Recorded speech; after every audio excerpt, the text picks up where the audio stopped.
This Liberty Sports Update is brought to you by Beacon Credit Union. Yes, sir. And I thought we had a great week of preparation last week, coming off a bye week.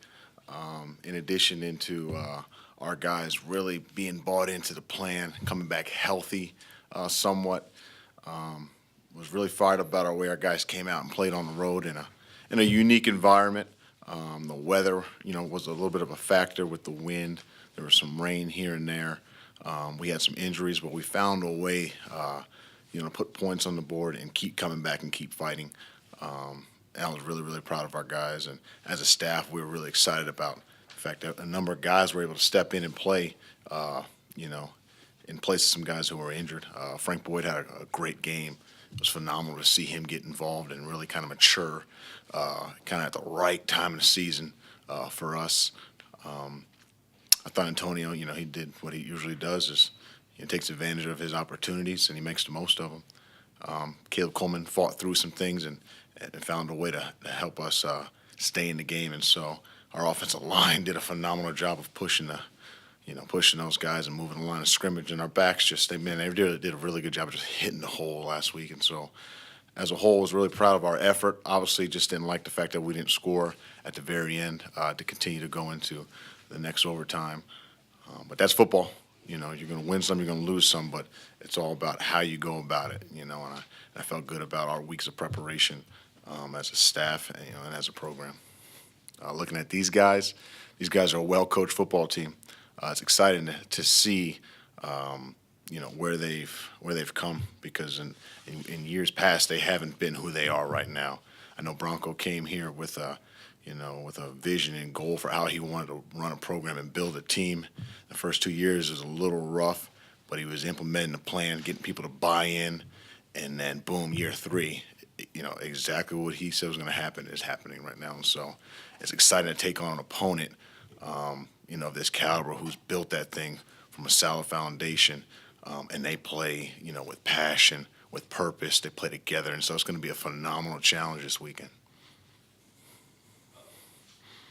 Looking at Antonio Gandy-Golden, when you go back and watch him on tape, and the one-handed grab on the sideline, throwing guys off in the end zone, just pulling. Does it still amaze you sometimes, week to week, when you watch him and some of the things that he's able to do, and defenses try to adjust and it just doesn't matter? Nothing really, surprises anymore with him, just because the young man's been doing it since he's gotten here. It's just, the thing that's funny to see is that every week it's someone new. And I'm not saying that people underestimate his abilities. They're just not quite sure what you're going to get when you see him, because, he's got great size. He's got really good speed. He's got great hands. You just don't realize how athletic he is, for his size. And so, every week he does something in practice, you're like, man, if only the film was on, for that. But that's just who he is. He's just one of those guys that just, he has a phenomenal skill set, and he takes advantage of it. And we just get to sit back and watch it on a daily basis.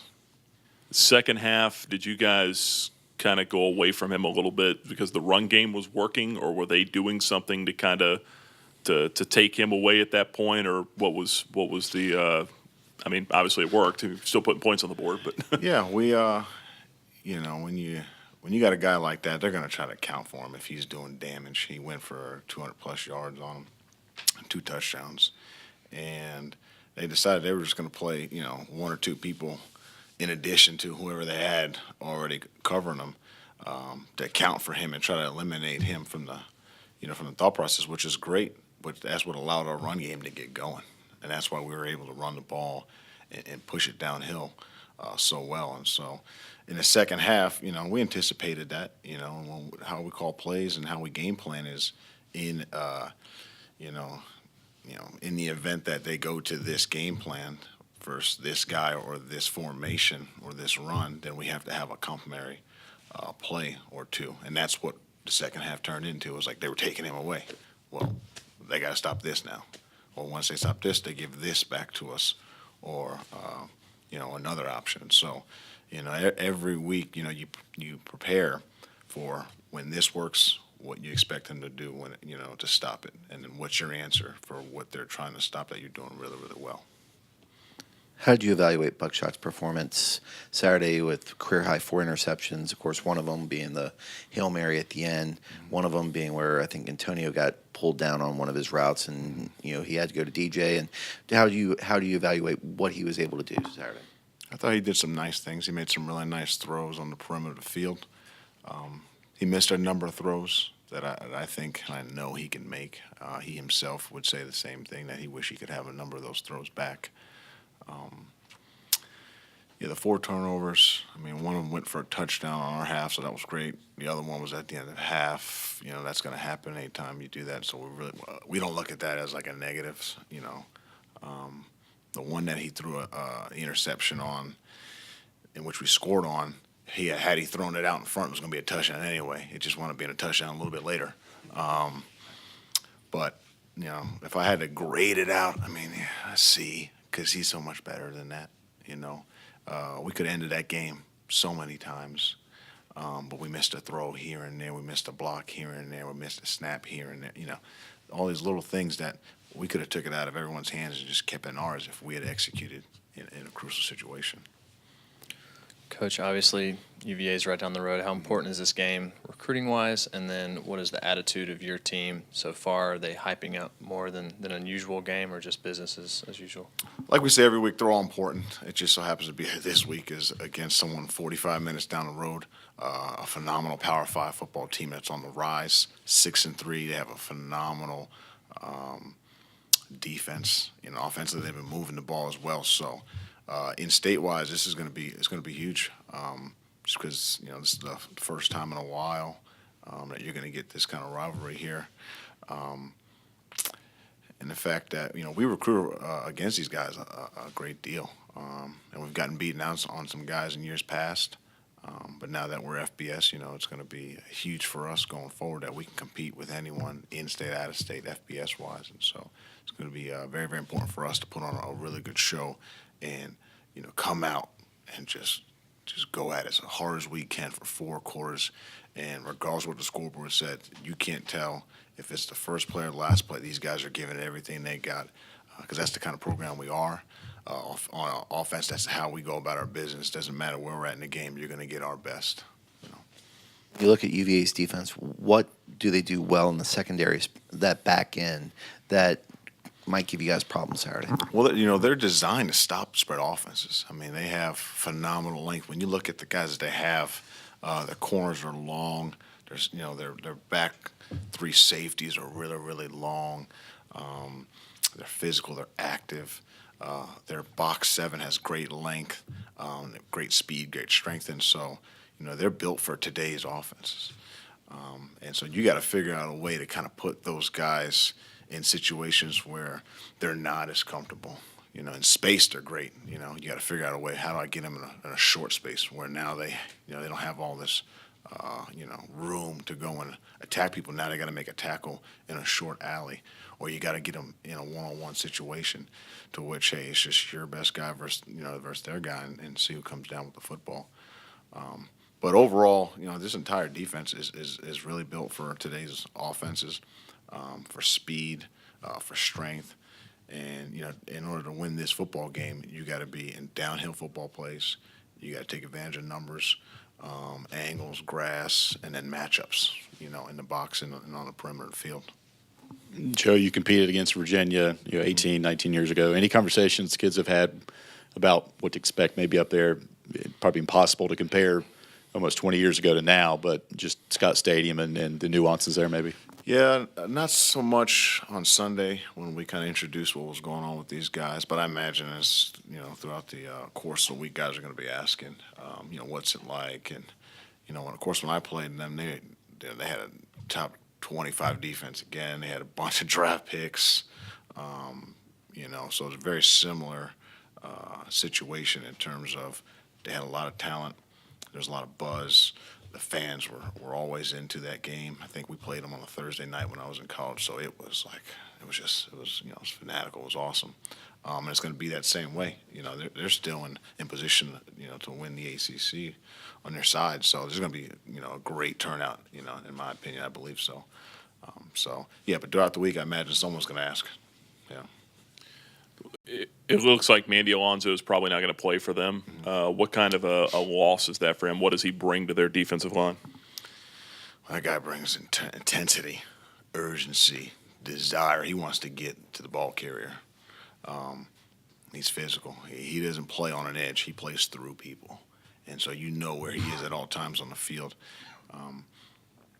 But when you watch everybody on their defense, no matter who comes in, you see the things that we all love and appreciate as coaches. It doesn't matter who it is. You see they're giving everything. They are relentless. So no matter who the next guy is that's going to replace him, I know I'm going to get that guy's best. Our center, our guards know they're going to get that guy's best. And that's what's exciting when you play against a team like this, because they're bought into what's going on and what they need to do in order to win a football game. This year, this team is playing on grass and not on artificial turf. Any differences you notice, or will there be any type of need to assimilate them to playing on grass to get them prepared for that? I don't know. I think these guys grew up, playing on grass. I would hope that it's not that big of a deal. But you're right. We haven't played on grass since, I don't know, it's been maybe last season or 2 years ago, I think, Presby.